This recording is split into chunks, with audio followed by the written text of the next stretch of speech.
Testing 1, 2, 3. First off, before we get started tonight, I wanted to give a shout out to a wrestling champion that listens to Nightmares on the Lost Highway.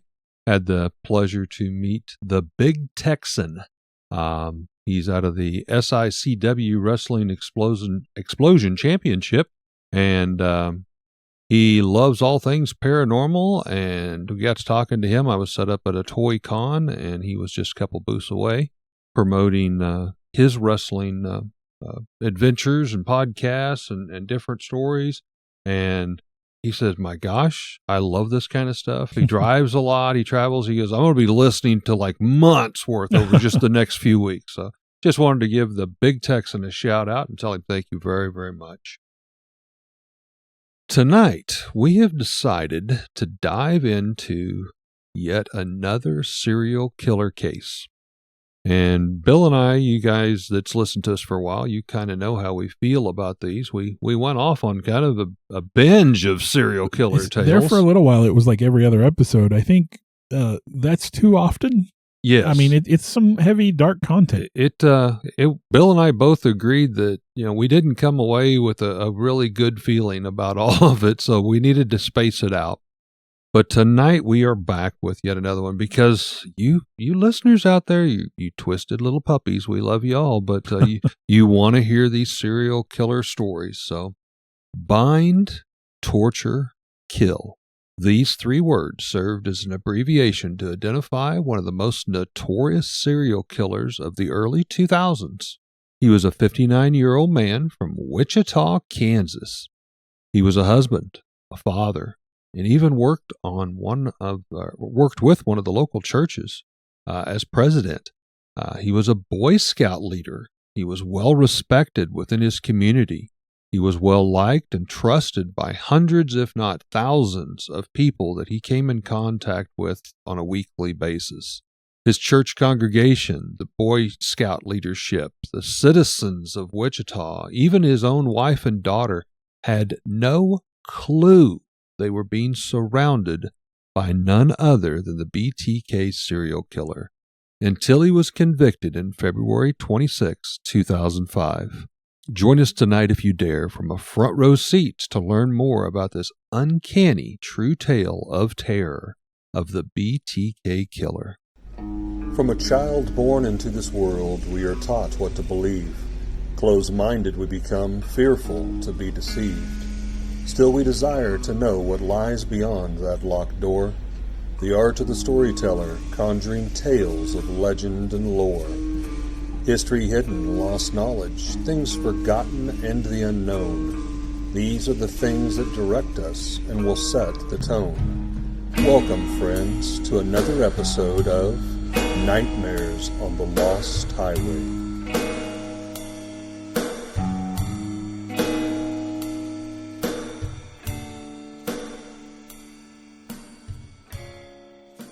When we talk about serial killers, I mean, it seems almost inevitable that there's going to be some sort of horrific childhood abuse or whatever. Charles Manson was abandoned by his mom. You expect it, yeah. Ed Gein was tortured basically by his mom. You expect it. And with Dennis Rader, yeah, I mean, he didn't have the greatest childhood upbringing, but it certainly wasn't traumatic. It wasn't the worst. And the more I learned about him, I could almost see where they used some of the stuff that he did as inspiration, even for maybe Dexter. The sneaking away and all that, and using other things as a cover. The guy was, in some aspects, the guy was very, very smart and very canny. And then in other aspects, in others, it was not like so much. I mean, especially when we talk about how he got caught. Yeah. I mean, when he gets caught, it's a blunder. To somebody who knows, to somebody with my educational background, it's foolish, to say the least. Well, somebody especially that had led law on goose chases for 30 years to make a blunder like that. But and even his pattern, most of the time you have these cooling off periods, but like he takes a big break for a long time and just is like, you know what, I'm done. I'm years off. Well, the community of Wichita, Kansas lived in fear from 1974 to 2005. All with hints and whispers of an unknown assailant that better became known as the BTK Killer. He was often addressed as the Bind, Torture, Killer, which obviously where the BTK stands from. But it would take 30 years before the serial killer's real name surfaced, which Bill had mentioned, which is Dennis Rader. Now, everyone was convinced this man had to be some sort of a genius. After all, he must be a mastermind to elude what would have been hundreds of near misses from being caught. Being caught in the act, this guy would do his deeds in the daylight, at dark, in different areas. There's a couple of stories where there's gunshots fired in the middle of the day. In the middle of the day. I mean, there's one story where a victim escapes and runs to a nearby house, and he's still... I cannot think of a better description of someone hiding in plain sight. Absolutely. And such an unassuming looking guy. When you know who he is and you see him, you think, oh, yeah, it's pure evil. But if you just saw that guy in the middle of Walmart, he'd blend in. You wouldn't even bat an eye at him. But as the public and all of us got to know Dennis Rader, it wasn't anywhere near what they could have imagined. The man stood there in the courtroom, expressionless, bold, confident, and very proud of what he had done. Oh, yeah, he had no shame in what he did. None. He had the voice of a wise teacher, the tone of a philosopher, and the patience and understanding to describe in vivid detail each and every life he took, and exactly, step by step, every single small detail, how he did it, continuing on without any sign of remorse or regret. Instead, he took control with great pride and turned the courtroom into somewhat of a twisted and sick three-ring carnival of horrors. And in the center of it all, basking in his huge ego, Dennis Rader, the BTK Killer. But the courtroom audience, or any onlookers, the man that was standing there was envisioned, was not at all what they expected. Instead, to Bill's point, this guy had a little bit of a pot belly. He was rosy-cheeked. Balding, thick mustache, just kind of stood there. And again, he didn't hang his head. He just looked out like, I don't know why I'm here. I don't know why you guys are interested in this. This is what I do. This is who I am. Just blatant. Well, for Dennis Rader, life started on March 9th, 1945 in Pittsburgh, Kansas. He was the oldest of 4 sons and a child of Dorothea and William, who were both members of the Zion Lutheran Church in Pittsburgh. Now, both parents worked long hours and spent little time with their children, and Rader's father was described as strict and God-fearing, but never abusive. Nope. Rader would later say he felt neglected as a child, but, nothing crazy, nothing extreme, no abuse, nothing like that. He grew up interested in novels, comics, fishing, and Cub Scouting. However, he also had sadistic sexual fantasies about torturing trapped and helpless women. And he tortured and killed small animals, which is always a red flag for the future there. And he would act out his fantasies of voyeurism, autoerotic asphyxiation, and cross-dressing. He would often spy on his female neighbors while wearing women's clothing. Now, as a student, Rader didn't participate in sports or join any clubs. He was described by his fellow students as humorless. And going back to that description, he was no nonsense. Yeah. And said that he would blend into the background. After graduating high school, he went to Kansas Wesleyan University, but he dropped out after only 1 year, and he would join the Air Force in June of 1966. Now, during his time with the Air Force, he was stationed all over and was honorably discharged on August 12, 1970. He then served in the Air Force Reserve Command until June 20th, 1972. On May 22nd of 1971, Rader married Paula Dietz, and they would go on to have 2 children, Carrie and Brian. And he would hold multiple jobs throughout his life. He was hired. He worked at Coleman, the outdoor equipment manufacturer. He owned an associate degree in electronic engineering in 1973. He started working for the Wichita office of ADT Security Services and worked there from 1974 to 1988. While working for them, he graduated from Wichita State University with a Bachelor in Science, majoring in Justice Administration. May or may not have helped him out later on. Mm-hmm. While with ADT, his coworkers called him the Blue Book Man because he always followed the rules and scolded others for even minor rule violations. I loved the fact that he worked for ADT, security systems, yeah.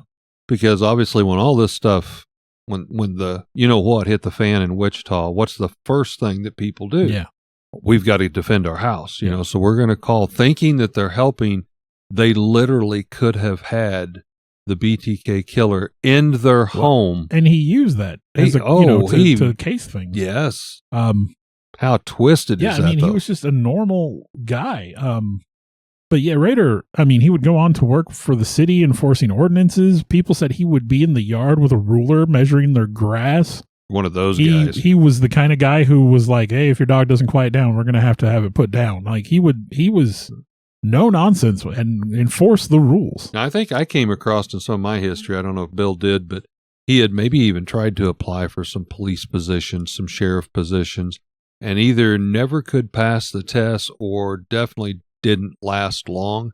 So some of the neighbors that they interviewed said by him working for the city as the dog catcher, as the grass measurer or whatever, that at least was his way of dealing with that negativity, that being turned down was, well, I still work for the city. You know, I'm here rubbing shoulders with the guys.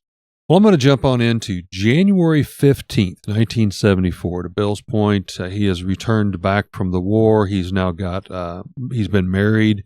They're working on a family. But in January 15th of 1974 would be his first documented known murder. And I'm going to state that because there are still a lot of people that believe there were a lot more murders that he's not claiming to. But I tried to stick to the ones we know. And I'll be fair. Like, I know there's a lot of people that are trying to pin other murders on him, but he seemed to pretty well own up. I think in my opinion, he's guilty of the ones he's accused of. I don't think he'd miss an opportunity. He doesn't seem like that kind of guy. No, he would step up and want total credit for, where credit is due in his mind. But here we have the family of Joseph Otero, Julia Otero, and Josephine Otero, and Joseph Otero II. 4 members of the Otero family were murdered in their home. Now, started off that day, it was snowing. One of the older Otero boys came home from school to find his dog in the backyard, which he said was not normal. So he goes to the back door and he sees his mother's purse lying there kind of half open on the stove. Some stuff kind of spilled out, and he calls out for his mom and dad. But he hears a reply from one that he recognizes as a younger sibling. And this younger sibling's crying out to him, saying, "Come back here, Mom and Dad are playing a bad joke on us." So he runs down the hall. Horrible joke. He runs down the hall to find there his mother, beaten and bruised, deceased in bed. Also laying in bed is his father, who had a belt around his neck. Now later, 11-year-old Josephine was found hanging in the basement from the rafters.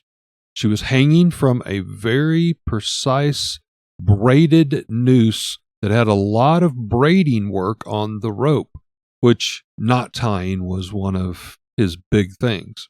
Now, she was partially undressed. They did find, this is kind of critical here. There were things that I left out. Yeah, they found, we're going to say, his DNA. Yeah, there you go. Around her. Still later, the toddler, Joseph II, he was found in his bedroom, and apparently he'd been smothered to death. So he had come in here, killed the mom and dad in their bedroom. At some point, spent the most time with the young girl downstairs, hanging from the rafters by a noose, 11-year-old little girl. And then at another time came up and killed the infant, basically smothered him in his bedroom. Now, this is where I got a conflict of stories. And Bill, see what you kind of came in with.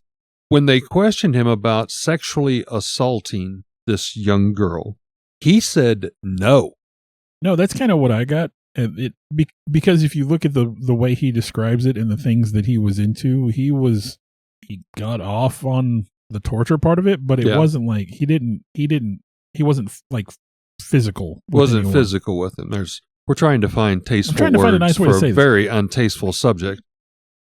But so yeah, he kind of defended that, and he said, even serial killers have a boundary line they won't cross. Again, I think what he got his kicks from was just the torture aspect of it. So no, I don't think it wasn't anything more than that. Okay, I think it was just him watching her die that did it. Because on one of those stories, I found that they found DNA not only around the young girl. We'll just leave it at that.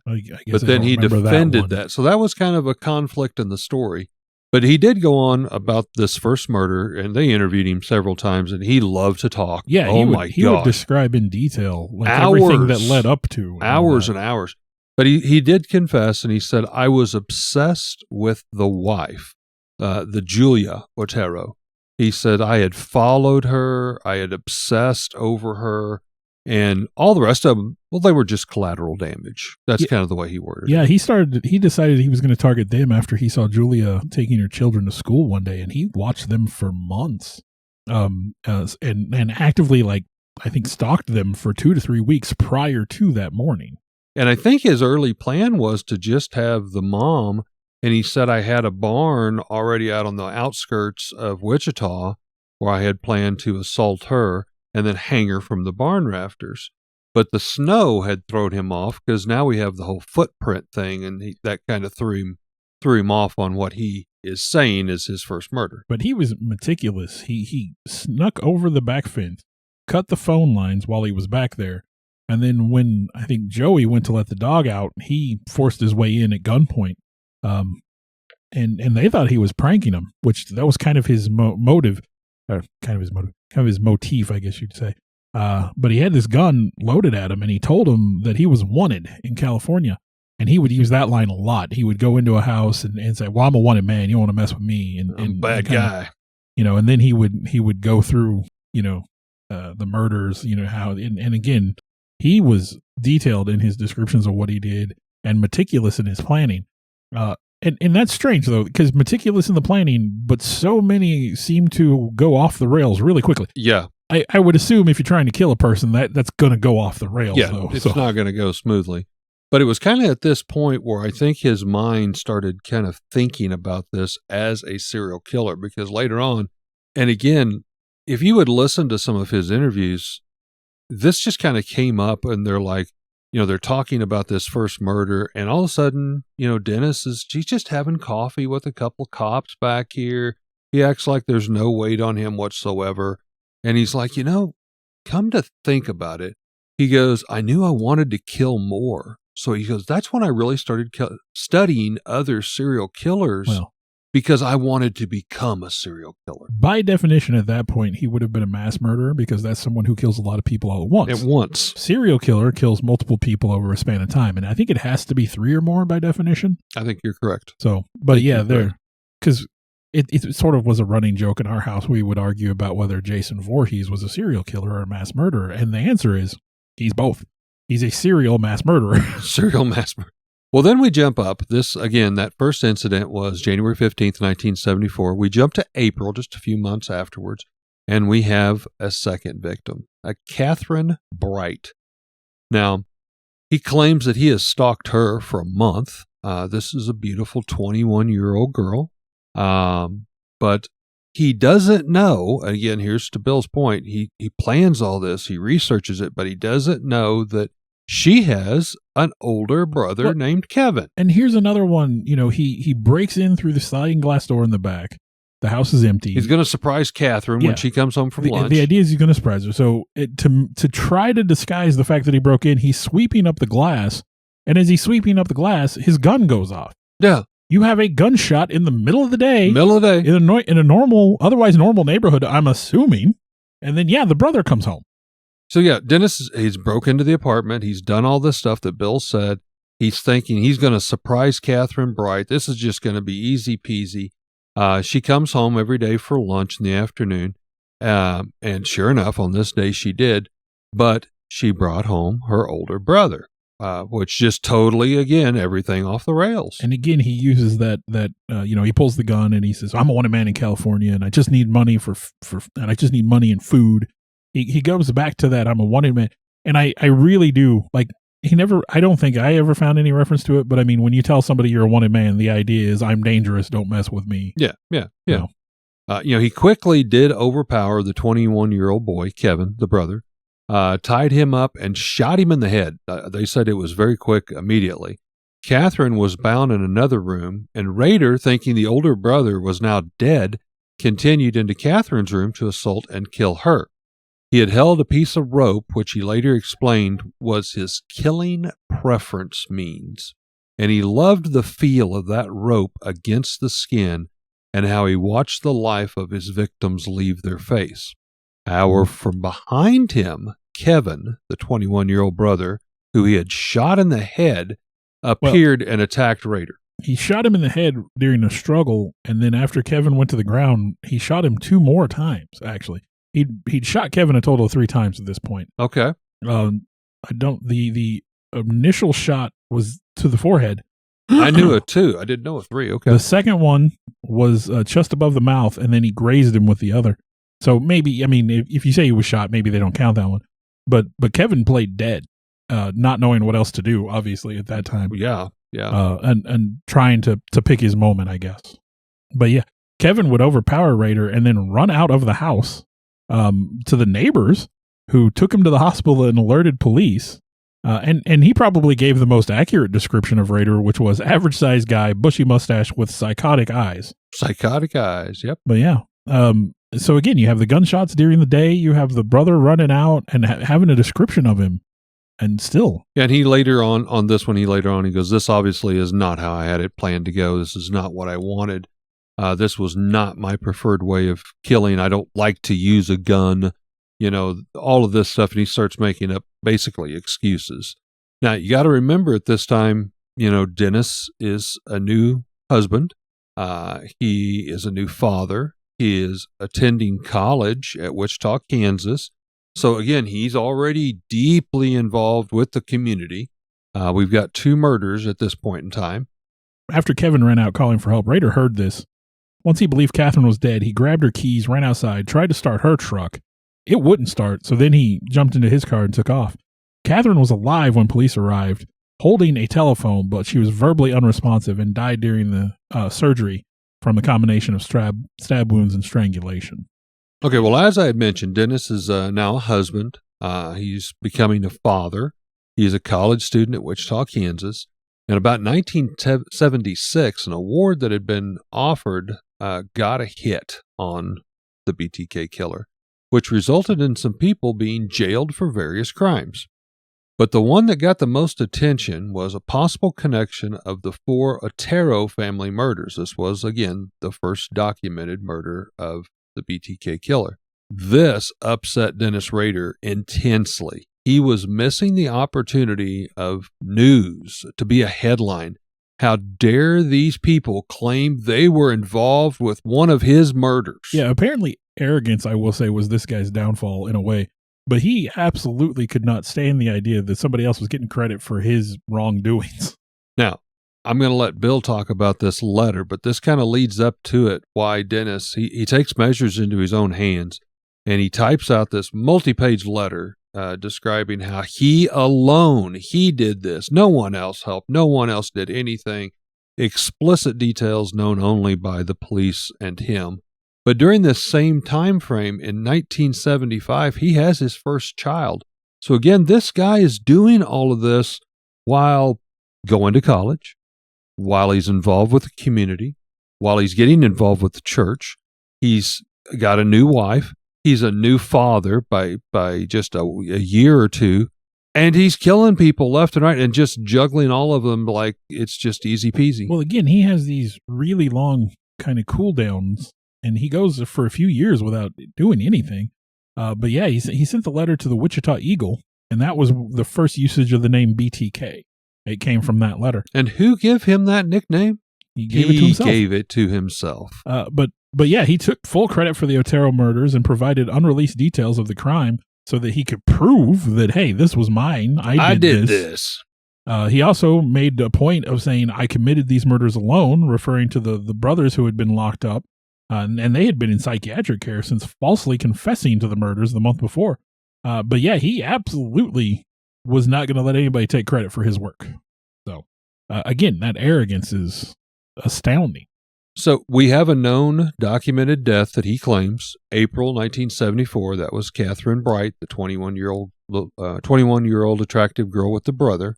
So he jumps all the way to March 17th, 1977, where we have the next victim, a Shirley, I think it's I would say Vian. Again, Vine? Not really sure how to say it. Okay. Well, he was all dressed up in a suit and a tie, a briefcase, totally decked out. One could say dressed to kill.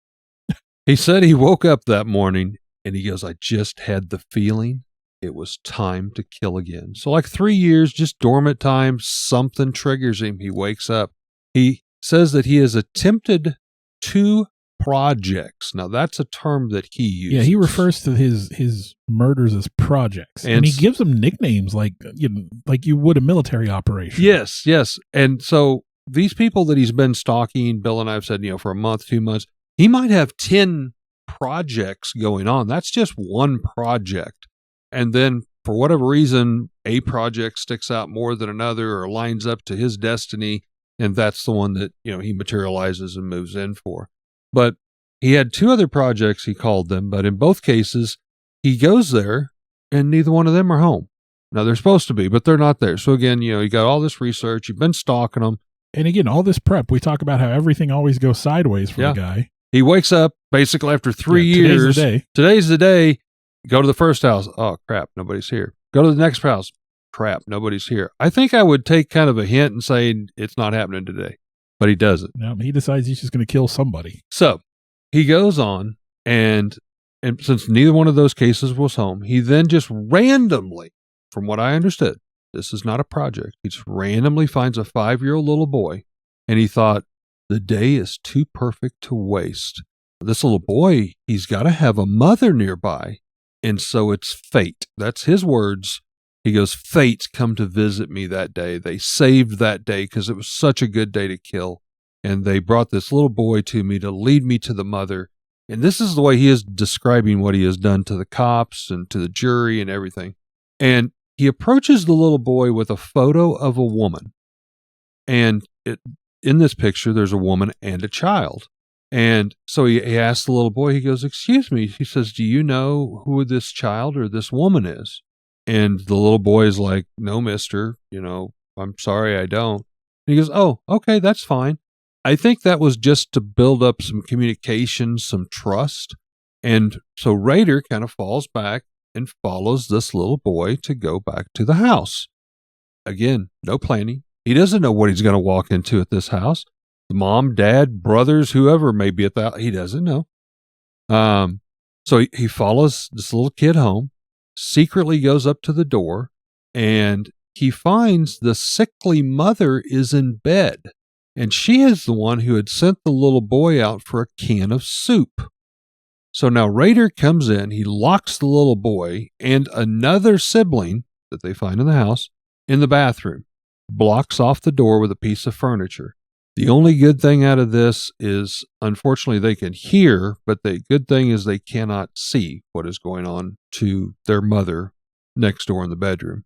But Rader enters that bedroom, ties up the mother, puts a plastic bag over her face, taping it shut, and then just walks out.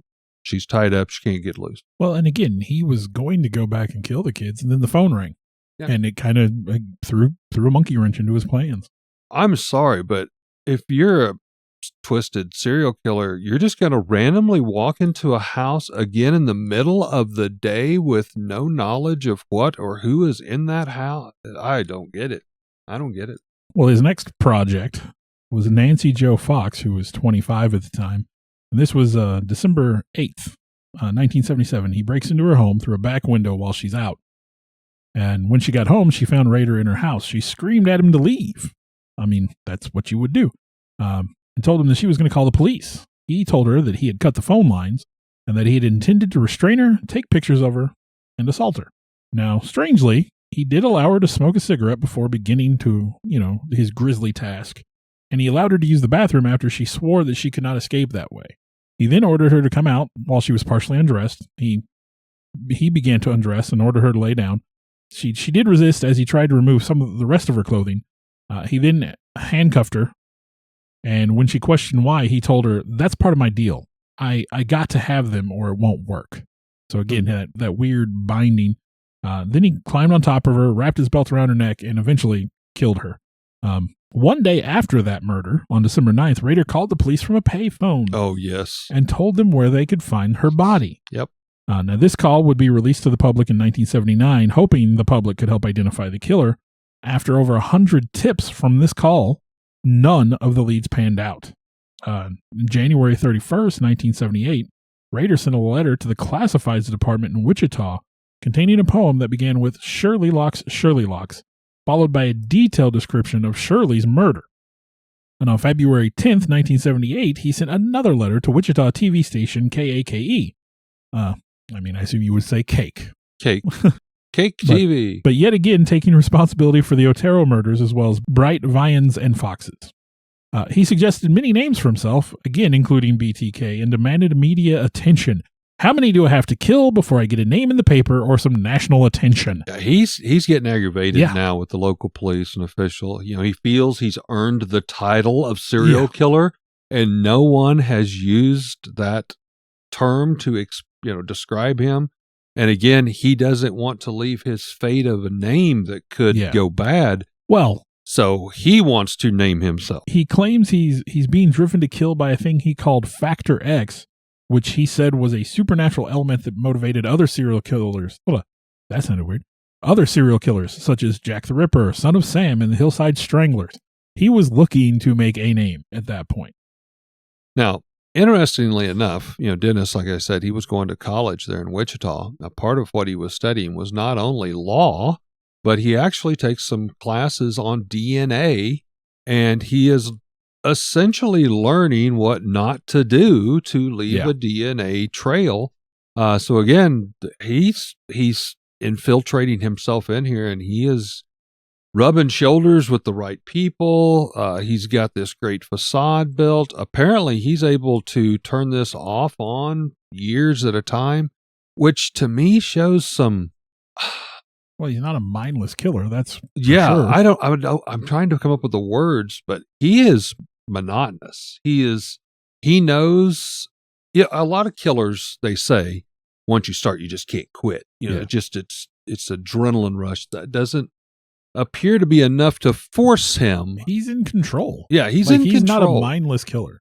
Well, speaking of, fate and his plans going sideways, in 1979, he attempted to kill Anna Williams, who was 63 at the time, and she managed to escape simply by not coming home at the time that he expected her to come home.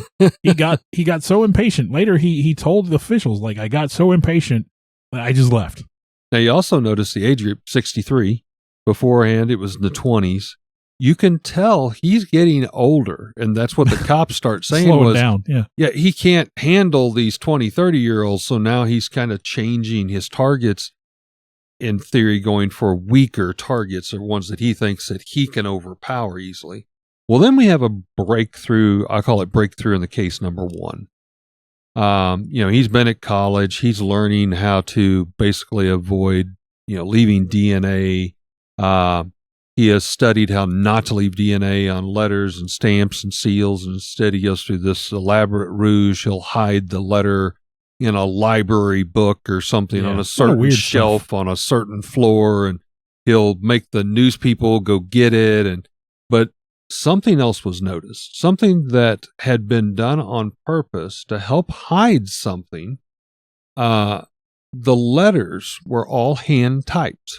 And then several copies had been made of each one of those letters, making it, fuzzier, not as good a higher resolution. In clarification, basically, they wanted to try to hide and blurry some of those images, was his thoughts. But the typewriter had print stroke, and by using the Xerox copy machine that had been furnished by the church, basically from copy to copy to copy, slightly overlaying and shifting something that was exclusive to that typewriter. And so now they have learned that typewriter is used at the university, and the Xerox copy machine, by a weird stretch of faith, had been serviced by the same guy who serviced a Wichita State copy machine at the church, made the connection. And so now it's involved with the college, and he's involved with the church. We just don't know who he is yet. First big break. Yeah, it's weird that typewriters, and for, I'm sure a portion of our audience may not even be familiar with the idea of typewriter. No. But they had individual identifying marks, chips on letters, or these cracks keys or would whatever. come up on big metal arms, and if it got hit, it's not going to if strike one of those in the was right bent spot. a little bit, your E might be crooked every time you typed it or whatever, or like I said, a chip or whatever. Like, I mean, essentially a typewriter had its own fingerprint. If you could figure out the typewriter, you could narrow it down, but if you knew what to look for. Here again, he's done his research and he's making copies of copies of copies. And in his mind, he's fixed this, but that copy still shows up. Moving into the 80s, Rader's been kind of quiet for a while. He hasn't done anything. He's been inactive. And moving into the 80s, no one's identified the BTK killer yet. Detectives formed a task force known informally as the Ghostbusters, increasing their efforts based on advancements in evidence analysis. And they were comparing blood and saliva samples with up to 225 potential suspects, many who no longer lived in the area. They cleared all but 7 of these potential suspects. That's a lot of work. Yeah. Now, during the time between murders, Rader would take pictures of himself wearing women's clothing and a female mask while bound, pretending to be his victims to fulfill his sick fantasies. Yeah, he said he continued to think about it. He just didn't react. And all this time, he's keeping that part of his identity hidden from everyone around him. He's considered a normal member of society. He's an active member of the Lutheran Church, served as president of the church council. He's a Cub Scout leader now. He's held jobs with the city of Wichita, like we talked about earlier. He also admits about this same time that he actually puts a 357 in his mouth and thinks about ending it because he seems to now start to realize that what he is doing could be wrong. I didn't find that. I didn't see that. Yep. Well, during this time, he's been accused of he gets accused of harassment a couple of times. He actually had restraining orders filed against him by a couple of different women. Creeper. Again, as part of his job, he was all over the town. He could kind of come and go as he pleased with that ordinance enforcement. Yeah, if he wanted to stake out your house or my house, he would just act like he's measuring our grass or the neighbor's grass. Working for ADT and whatnot. I mean, the guy had a wealth of knowledge. He had a reason to be there. He could come up with something. Well, then we jump to April 1985. Here we have a Maureen Hedge, a neighbor lady, actually, that is murdered. This is one of the first ones where I would say this was some very Dexter-esque type stuff going on. Yep. A neighbor, 53-year-old woman, living by herself. She has no dog, but an on-again, off-again male visitor. Now, he starts to stalk her out, and again, I understand that I think she was 2 houses down from him, maybe, or something. The idea was to pick someone who lived so close to him and just to see if he could get away with it. See if he could get away with it, and especially after a long period of time off. But yeah, said he would wave to her every morning while he was on his way to church. So, I mean, he was right by her house every day. He bragged that he would talk to her almost every day on morning walks. She would be out watering her flowers or whatever, and he would stop. And he just got his giggles off on this. He just thought that was so neat that was putting him above everybody else. He was so much more clever than everyone. He did start serving as this Boy Scout leader more and more. And on this night, he had his troop out camping. He gets them all asleep and then jumps in his car, drives back into town to kill Maureen Hedges. I actually found a slightly different description of what happened that night with him at the Cub Scout outing, where he faked a headache and told everybody he was going to head to bed early. And then after he had left the main group, he kind of snuck off and hopped in his car so he could drive out to the middle of nowhere, change out of his uniform. And then he drove to a bowling alley, which I don't know if do you have anything about that? I don't have that, but I have that he shared a urinal at a rest area with a state highway patrolman while he was still in the Boy Scout outfit. That we have these so different. Well, that may be prior to this. But yeah, after he changed out of his Boy Scout uniform, he drove to a bowling alley, ordered a beer, made sure to took some in his mouth, swished it around, splashed a little on his face and his clothes.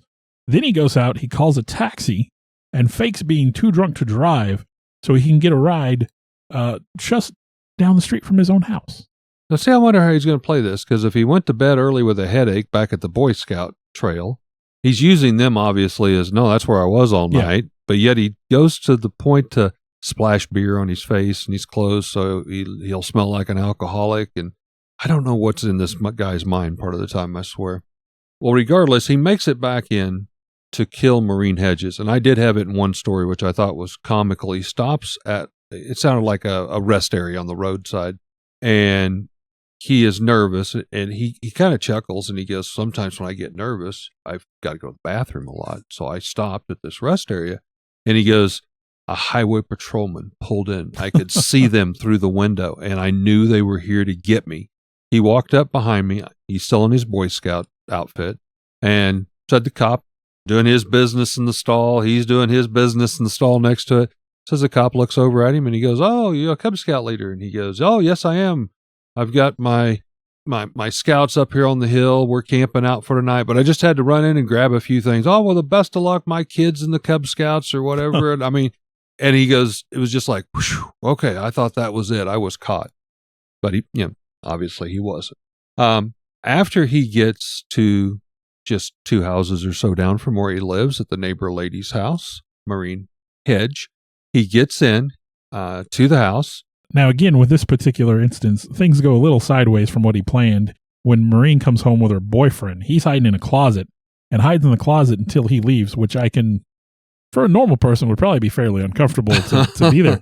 But he waited until he was confident that she was asleep, and then he creeps out and goes about his grisly work. Then he realizes, because it is a neighbor, he's got to do something with this body. So he loads her corpse into his trunk and takes her to the church where he works. There he's on the board. He's the president of the church board. And he has keys for after hours to basically be able to go into any room or in any building there at the church that he wants to. So he takes the body to the church basement and poses it in various forms and photographs it.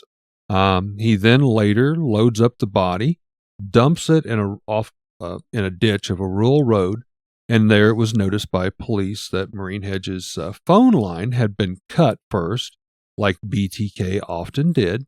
But since the body was not found at the home, they once again did not make that connection, and it would be a couple days before her body would be found off the rural road. Yeah, he did his best to hide the body. He covered it with brush, and then, of course, his family was very concerned to find out that someone who lived so close to them had been murdered. And he comforted them, telling them, oh, don't worry, we're safe. Yeah, we're safe. So I haven't killed you yet. Well, then from April 1985, we jump to September 1986. Again, he confesses he has stalked this Vicky. I believe her last name is pronounced Wegery, something like that. Wegerle. I would have said Wegerle. But he stalks her for a couple weeks. He's taking his lunches at a park outside her home, where he sits there, eats his lunch, his sandwich, and he observes her every day at lunch. Now, on this particular day, he has his hard hat on, which he has applied a phone sticker onto. Well, at this point, I think he was working for ADT at this point. Yes, he's been working for them for a couple years now.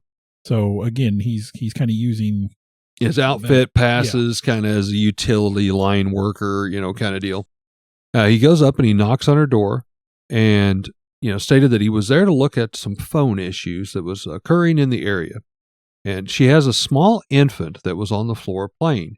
She allowed the man in, but was very nervous and stated, my husband will be home for lunch anytime.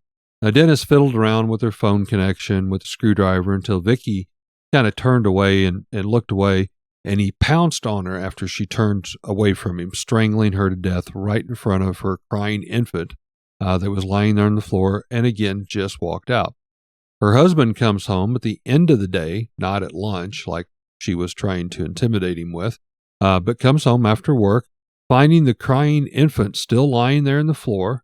911 had been already called by a neighbor who had overheard the baby crying. But Vicky's heart had stopped and she had died before reaching the hospital. There was no chance to save her. Now, again, no connection was made to this case, thinking that it was the BTK strangler. Well, again, not too far from where he lives, he sees Dolores David and he begins to stalk her. And he said it took quite a while for him to decide how he was going to execute his plan. And yet again, he uses a scout outing as a cover for the murder, which would happen on January 18th, 1991. Now, he went to the event, the scout outing, and then he made up an excuse why he had to leave. He drove to his parents' house, changed out of his scout's clothes, and then drove to Park City Baptist Church, where he, again, was a key holder. He walked from the church through the neighboring wheat fields and cut through a cemetery to get to Davis's home. He broke in after the lights had been out for a while by throwing a cinder block through the sliding glass door. Davis came running out of the bedroom yelling, and he again used the wanted man story. I really should have reread this before. Neither one of us did on this one, but he again used the wanted man story. He said he was going to tie her up and leave her, but he was going to take her car and some food. She refused, told him to leave. So at this point, Rader told her that he had a gun, a club, and a knife. I guess you're going to cover all your bases. Yeah, one way or another. And at that point, she became cooperative. So he took her keys, rummaged through the kitchen, tied her up, and then, strangled her. After killing her, he quickly fled from the scene.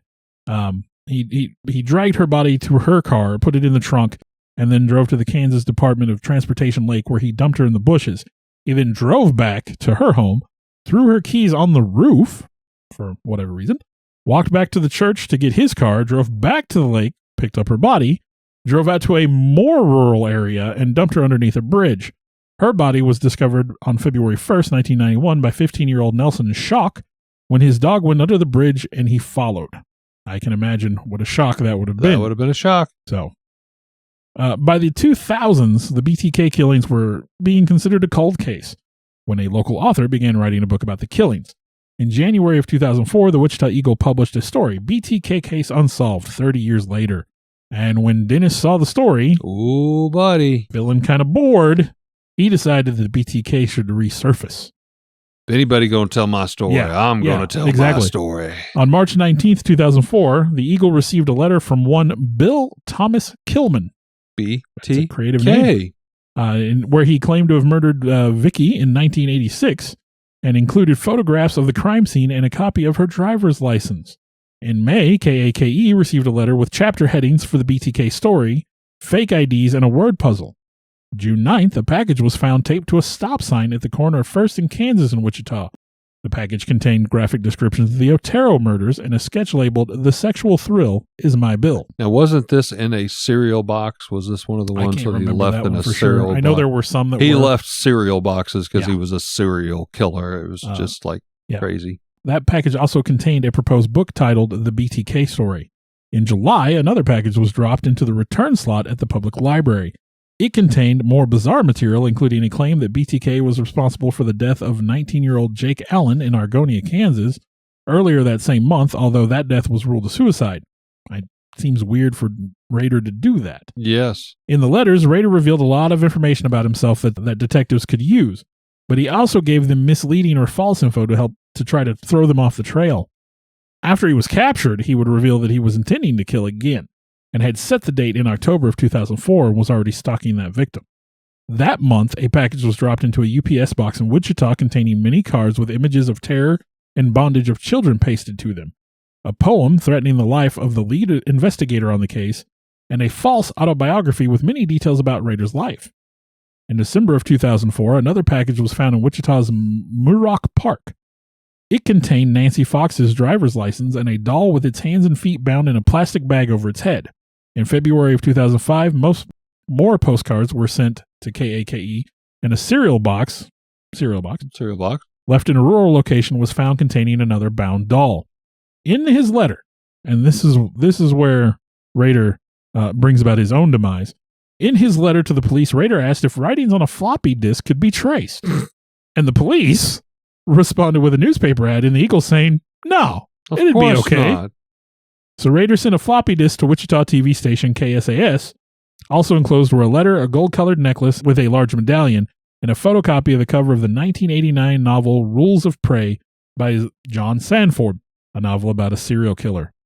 Now, here's where my education comes in handy. And while you may not know this, so here's a little education on how computers work. When you delete a file on a computer, that file is not deleted. Right. The space that it physically occupies on the disk is simply marked available. And so if you delete a file on a disk, maybe, that file doesn't immediately disappear. That file is still there. Until something else fills it. Until something else overwrites it. So if you were a computer expert, you would know that you could go back in and retrieve that information. Well, using the metadata in a deleted Word document that was still stored on the floppy, again, he thought it was deleted, not having the computer savvy that he not as smart as he'd like everybody to think. They found this deleted document, and they looked at the metadata, and the police determined the document contained the words Christ Lutheran Church, and that the last person to modify the document was a man named Dennis. So beforehand, we had the college and the church. Now we have the church and a name. So a quick internet search revealed that none other than a Dennis Rader was president of the church council. And this was enough for the police to strongly suspect that Rader was their man. So they got a warrant to test a pap smear taken from Rader's daughter at the Kansas State University Medical Center, which showed a family match. And that caused a lot. I remember that was kind of a thing. PR. Yeah.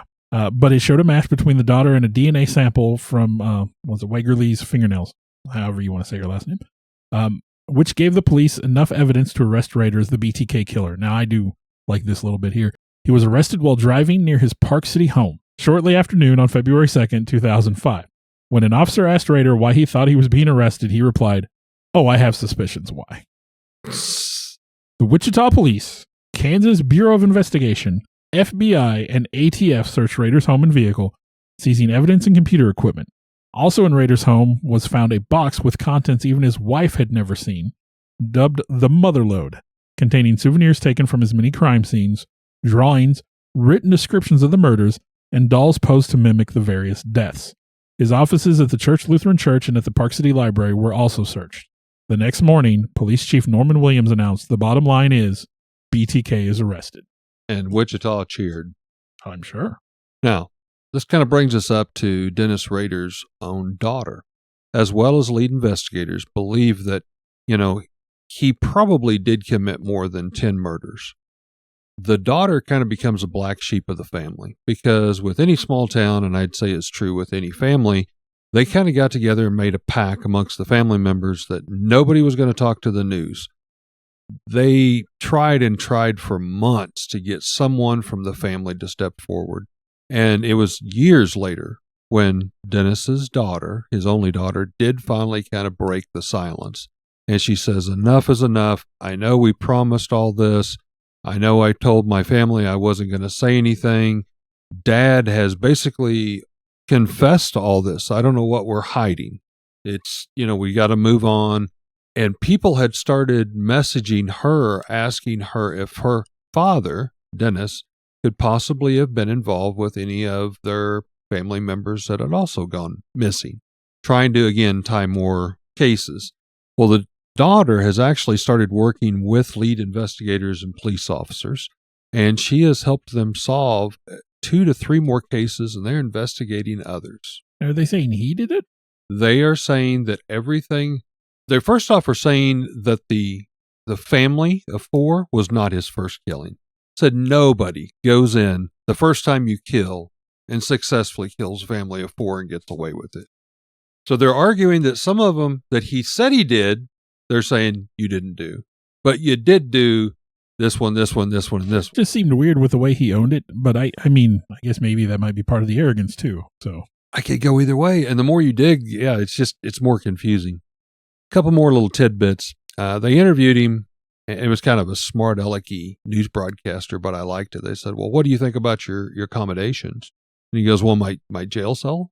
And he goes, "Yeah, your accommodations now, And it's an 8x12 concrete private cell. He says, "Well, it has a few cracks in it." And he goes, "I really enjoy those because," he goes, "I will stand in the corner and stare at the walls, and I will find what looks like an eye staring at me back in the cracks. And then I'll use a crayon or chalk, and I start drawing faces and bodies for each of the demon-like creatures, breathing life and releasing these demons into my cell." They kind of, they pulled back. They're like, "Whoa, that went somewhere where we didn't expect it." And he goes, "Well, you see, everyone has a Dr. Jekyll and a Mr. Hyde. Some just do better at hiding it." Yeah, the guy's weird. And I guess his final diagnosis of what he was narcissistic, obsessive compulsive with antisocial personality disorder. The guy obviously had issues. He's twisted. At his sentencing, he received 10 consecutive life sentences with a minimum of 175 years in prison. It was the toughest sentence the judge could impose at the time, since at that time, Kansas had no death penalty. And so he will probably spend his remaining days in the El Dorado Correctional Facility in El Dorado, Kansas. And they said that that jury, of course, the family members of the victims were there, and they had come to get closure, but they said that he turned that into what probably should have been like a 45-minute to an hour to a 3-day ordeal. Well, he recounted every explicit detail. Like he's just now torturing the victims' families. That's the only purpose it could possibly have. 2 more tidbits I wanted to share. Dennis Rader, again, did many, many interviews, loved to talk about himself. In a later interview, he mentions something he calls the silo of death. And he says, he claims to have started envisioning this while in grade school. He started drawing out what he called the silo of death, based upon feed silos that you would typically find in Kansas, Iowa, big, tall grain silos. Round towers, almost every farm in rural Kansas had, with the dome roof. But to Rader, he says, my design was buried, so only the dome was actually sticking out of the ground. All the rest of that was beneath the ground. And there it would open up into a maze of various torture devices down lower and lower levels. Everything, he says, from spiked Iron Maidens to beds of nails. And he goes, even a train with tracks. And in my fantasy world here, he goes, I really wanted to tie up small girls on the tracks and watched as the trains run over them. He said he never learned about this desire as a child, where he and other kids used to play cowboys and Indians on their farms. He goes, often they would tie each other up in an old barn. And Rader admitted that he kind of became sexually aroused whenever he was tied up, and more so when he did the tying. And so that's where he believes it stemmed from. Another glimpse at the way this demented man thinks. Dennis Rader went on camera, stated in an interview how he often thought of himself as the victim in these various cases. I was like, how? He explains he was very unlucky, to the point you have brought up. He goes, when it came to living out my fantasy, he goes, something always seemed to go wrong. The person whose house I broke into came home early or a bit too late. And he goes, or the person screamed out loud when clearly I told them not to scream. These things, he goes, they just really aggravated me. So I would turn the narrative and say, because of them, I became the victim and I had to do something different than what I had planned. It just goes once again to show you how a serial killer thinks. The world revolves around them. These victims were nothing to him. They were not even human to him. They were to obey him always, never question him, and live with him in his fantasy world. Well, I'm sure the BTK Killer made plenty of headlines. Now we can do our headline. It's time for headlines like that lead in.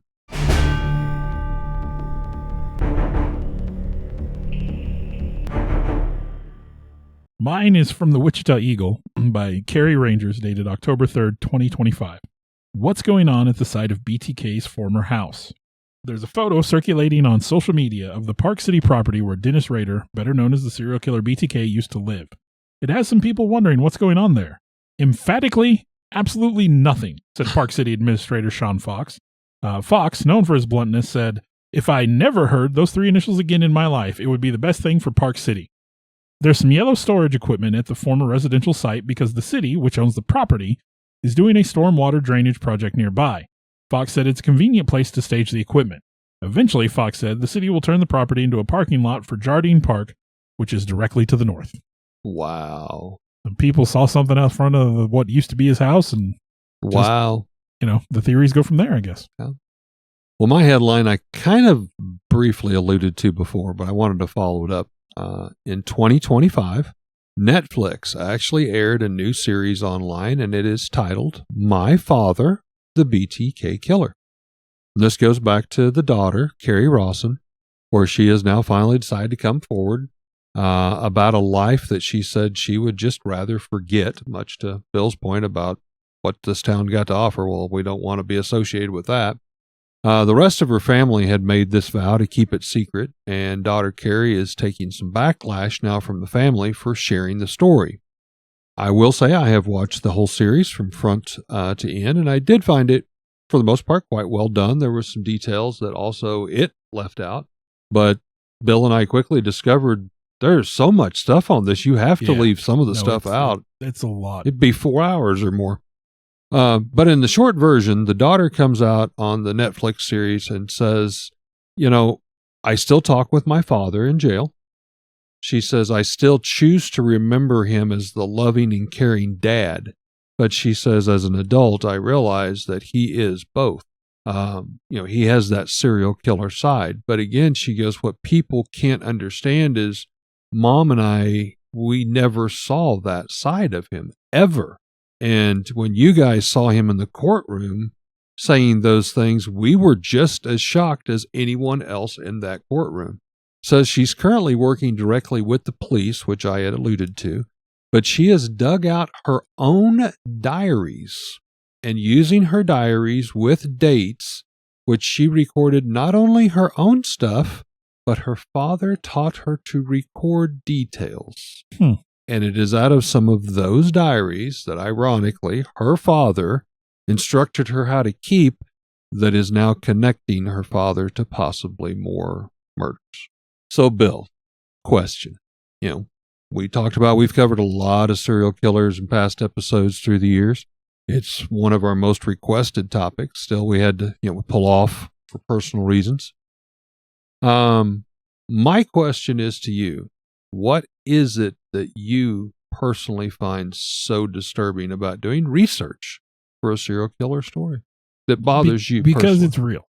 We can look at all the other things we talk about, today, the infield horror, hauntings, whatever. There's still that question of, is it real or not? Like, we choose to believe in certain things, but these are real monsters. This could be the person next door or whatever. And so what I really find so uncomfortable when I do one of these is I tend to go through a lot of different websites to collect all the information and just graphic descriptions of what these people did. I'd even go so far as to say like Marilyn Manson. The Charles Manson one wasn't quite as bad. Right. Because it wasn't just him and it was more about the cult. Kind of a cult fashion, yeah. But like, John Wayne Gacy or Ed Gein or any of those people, it's just the stuff that they did is just so distasteful. It's uncomfortable to read. Again, I went through a phase where I was fascinated with serial killers because of Dexter. I got into the Dexter show and I really enjoyed it. And so I was like, oh, well, what the stuff that's really based off. Because that's kind of, maybe it's a sign of autism or whatever, but I do these, like I get super fixated on things every now and then. And it's just like, okay, this is the thing I'm into. And this is all I'm going to read about it. And so I got super into like the serial killer thing for a little while there. And was just immediately even like Dexter, it's a TV series. Yeah, it's not real. It's not and I can real. watch. Yeah. And I've told people that, like, I have a problem with real life blood and guts. I can watch the most gory, horrific horror movie and just, it is what it is. I mean, the Terrifier it's Hollywood. The Terrifier movies are just over the top blood and guts and gore, but I'll watch them and even chuckle at parts of it. But the minute you're like, oh, and then, this real life thing that happened, I'm just like, nah, I don't want to deal with that. So it's just like, knowing that real people were hurt and suffered. And we are so much alike. My answer, and I actually typed it out here. I'm going to read it verbatim. I think it is just knowing without a shadow of a doubt this stuff happened. It was real. Lives were lost. The sheer evil that exists. It might be literally the house next door, the person you work with, or even a teacher or a leader, maybe someone in your community, maybe the person you work with, maybe the person you ride to work with. But it's just a bit too much to focus on for someone to think that we're getting tricked. Somebody's pulling the wool over our eyes. They're the wolf in sheep's clothing. And we even start, the words of our podcast, none of us want to be tricked or fooled. So we're leery about what to believe and what not to believe. But yeah, you can't deny this. I think you nailed it right on the head. You just can't make it up. And that's the worst part. So no, the things that people do are a million times worse because again, for every movie or TV show you see that's got some horrific stuff on it, I mean, knowing this guy was going and doing these things in real life, and that, you know, you can come up with a lot of crazy stuff, but this guy was doing those things. He was doing it. Yeah. So it's one thing to say like, oh, well, you know, what if, you know, you're writing an episode of Dexter or whatever, and well, what if he does this? You know, that's fine. But the fact that there are people that act out on those what ifs, I don't know, like you said. And what is it like statistically? You're you know, they say you could walk by a serial killer X number of times in your life and never know it. Yeah. And it's, you know, and what's it going to take? Like, what's it going to take for you to be like the next person to meet that profile? A serial killer looking for family guys in their 40s and 50s that are, you know, that record a podcast. I mean, who knows if that's somebody's type? You know what I mean? But right, like, right. It doesn't take much, and it breeds in me like this. I don't trust people because you never know. You can't trust people. And so that's the truth. You can't trust people. If I was walking down the street because my car broke down, I think I would just walk to wherever I'm going. If somebody was like, hey, I give you a ride. No, it's cool. No, it's horrible.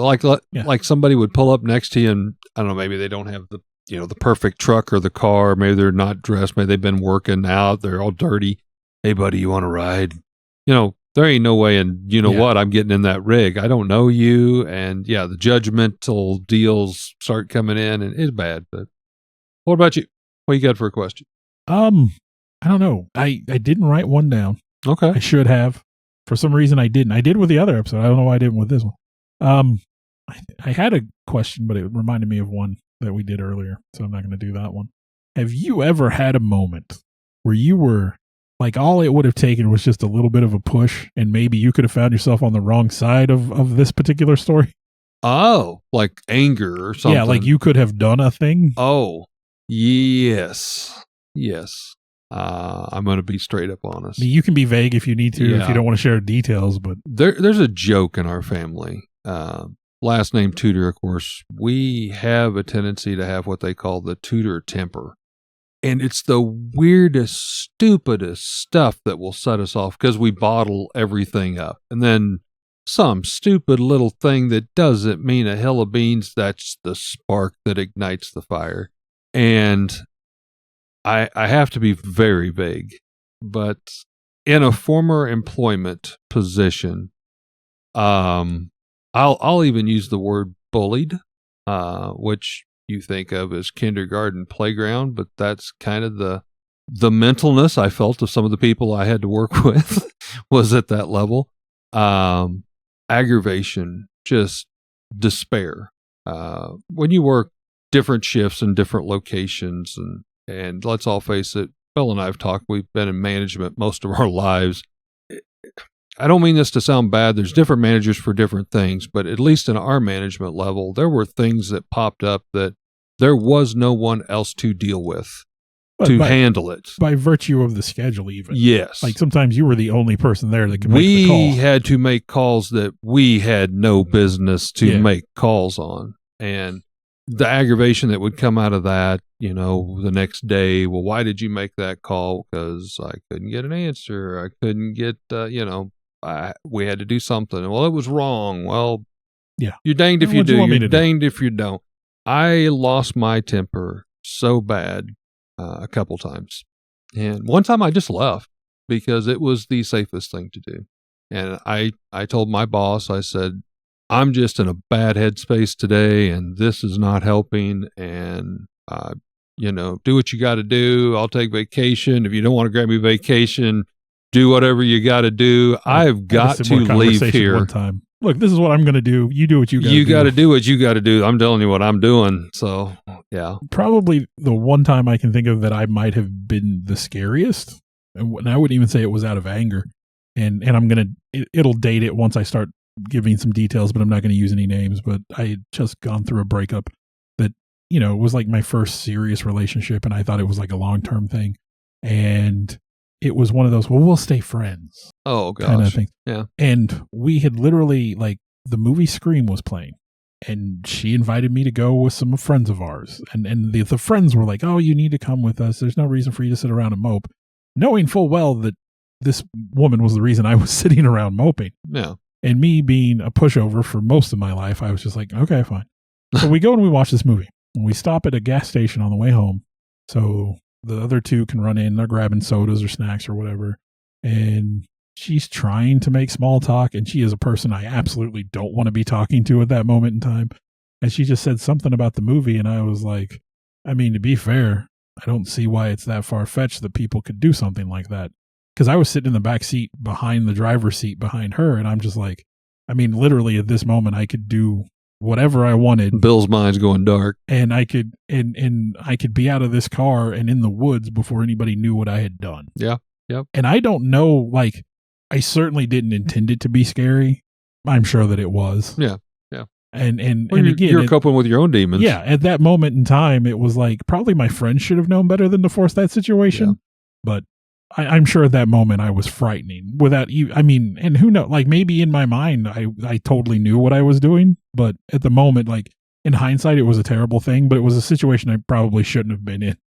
I've done some stupid stuff with my tutor temper. I've put my hands through walls. I've had to go to the hospital because I fractured my hands. And I always go back to that. And you feel like such a fool, such an idiot after that happens. You're like, boy, I sure taught that wall a lesson. Oh, yeah. Now, by the way, I got to run by the lumber company and fix the hole, so I got to get supplies. Anytime you do something like that, usually completely unintentional, then you're immediately like, well, that was stupid. Yeah. I don't know why I did that. And then let me use my hand that's swollen up and in a bandage now because I fractured my wrist or whatever. Yeah. Well, we kind of got off topic a little bit, but there was a lot to talk about with this serial killer. And we definitely learned some things about the BTK Killer. And we hope that if you tagged along and hung along with us this long, that you've learned a few things as well. We appreciate each and every one of you. Thank you so much for listening to Nightmares on the Lost Highway. Hey, real quick, call to action. I think Eric would agree. We'd like to grow this, Nightmares on the Lost Highway. Absolutely. If you could, if you're listening on Apple, if you would go and give us a review and rate us. If you have some feedback, that's fine too. Whatever platform you're listening, follow us, rate us, give us some reviews. That helps get some recognition and gets our name out there. We do have a Facebook page, Nightmares on the Lost Highway. You can easily find us if you want to communicate with us, if you want to share some possibilities for future podcasts with us. Reach out. We want to talk with you guys. I want to take a time to thank the people that helped bring this all together. Alex Tudor, you can almost call him our producer at this point. Sarah Tudor, who also helps with some of the technical stuff. I want to take a moment to extend thanks to Eric for letting us use his space to record in, kind of our makeshift studio. I, in turn, would like to thank Bill for, one, putting up with me and using this camaraderie to do something we both very much love and enjoy doing, and thank Bill's family for allowing him to spend all the time to work and clean up our recordings and present them in what you hear in the final terms.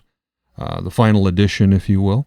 And I'd like to thank all of you for continuing to listen. I know we've got some loyal followers out there. We do this as a labor of love, but we're happy that there are people that enjoy it hopefully as much as we do. Thank you very much.